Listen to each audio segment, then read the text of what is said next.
In today's video, Dustin Poirier reacts to Islam Makhachev becoming the UFC lightweight champion, Weili Zhang lifts up 293-pound Francis Ngannou, Michael Bisping fires back at Nate Diaz, Conor McGregor reacts after being mocked for shaving off his beard, and Brennan Schaub blasts Nate Diaz for his comments about Silva vs. Paull.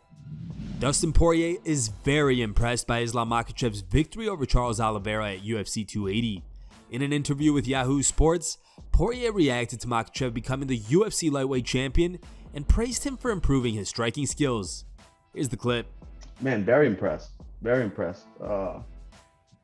He went in there and did it as smooth as you can possibly go in there and do it. You know, no marks, no cuts, no bruises, and he's the world champion. That's a sweet night, man. I'm very impressed with him.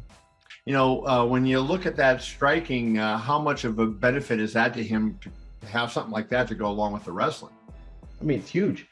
You know, you can't be, in this day and age in mixed martial arts, you can't be a fighter who has one thing. You know, you have to be able to do it all. You have to be a mixed martial artist, and he showed that. He went out there and hurt Charles and then put him away at his own game.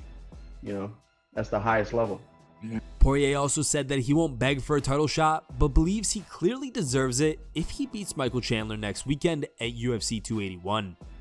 I feel like my track record and my work speaks for itself. I don't need to get on a platform and beg for a title shot. I'm going to go out there, I'm going to fight next weekend and let the cards fall where they may. UFC heavyweight champ Francis Ngannou definitely wasn't expecting to take a brief ride on the shoulders of former UFC strawweight champ Zhang Weili. Here's the footage.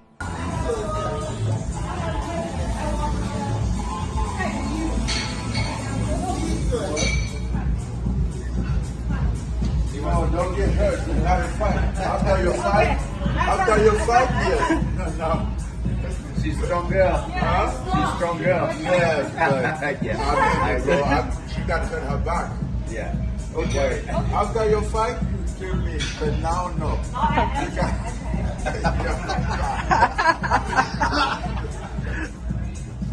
你慢点，你不让他抱起来，不让他动。No, really leave me because I'm heavy. But I don't.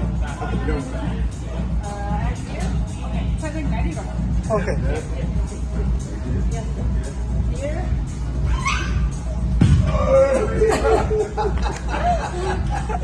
No way.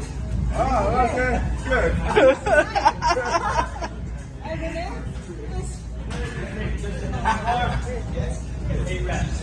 你慢一点，我怕你腰上。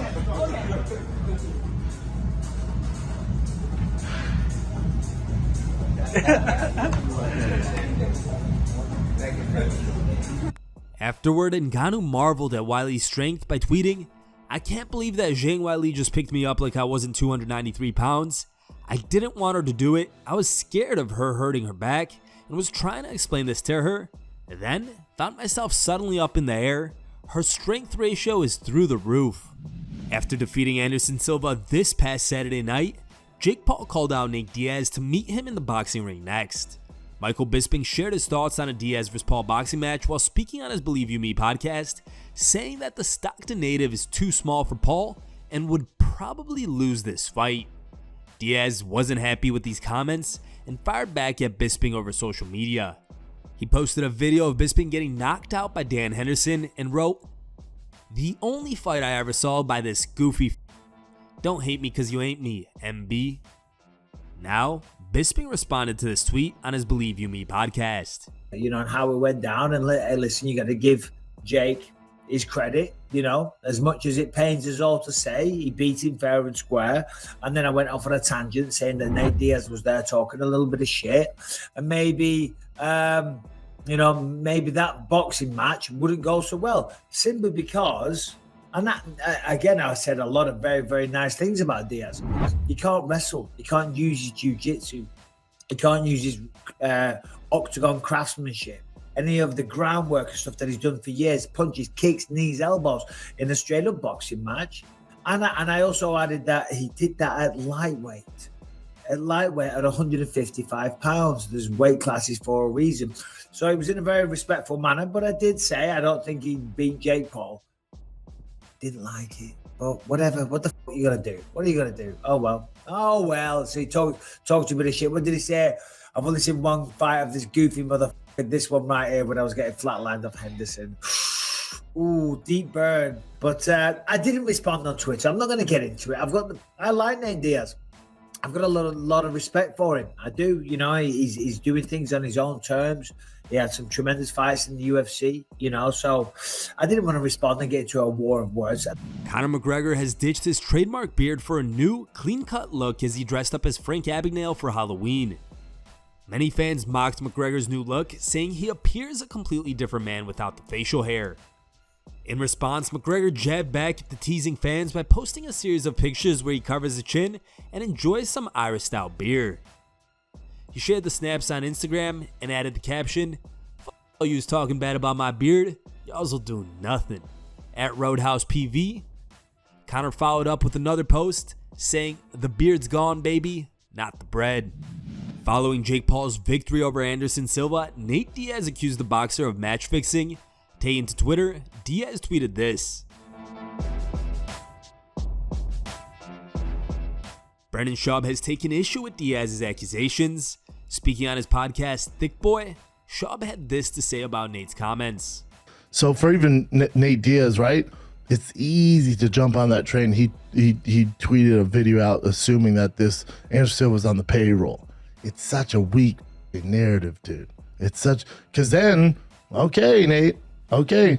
But when you agree to fight Jake Paul, and if he knocks your ass out, what are you gonna say? Oh, are you on the payroll? Like you're setting yourself up to get a lot of backlash. What are you gonna do? What are you gonna do? What narrative are you gonna run on when you fight Jake Paul?